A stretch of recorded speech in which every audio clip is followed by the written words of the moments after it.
നിയമസഭയിൽ മെഡിക്കൽ കോളേജുകളിലെ ഉപകരണക്ഷാമത്തെക്കുറിച്ചുള്ള ചോദ്യത്തിന് മറുപടി പറഞ്ഞ് ആരോഗ്യമന്ത്രി വീണ ജോർജ്. മെഡിക്കൽ കോളേജുകളിൽ നിലവിൽ രോഗികൾ ഉപകരണങ്ങൾ വാങ്ങി നൽകേണ്ട സ്ഥിതിയില്ല എന്ന് മന്ത്രി പറഞ്ഞു.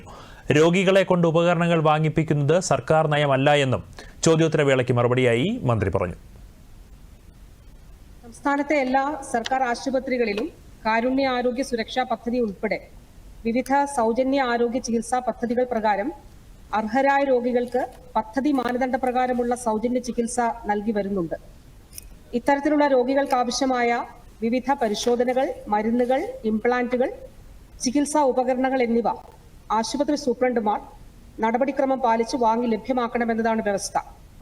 ആയതിനാൽ സ്കീമുകളിൽ ഉൾപ്പെടുന്ന രോഗികൾക്ക് സ്വന്തം ചെലവിൽ ഉപകരണങ്ങൾ വാങ്ങേണ്ട സാഹചര്യം ഉണ്ടാകേണ്ടതില്ല.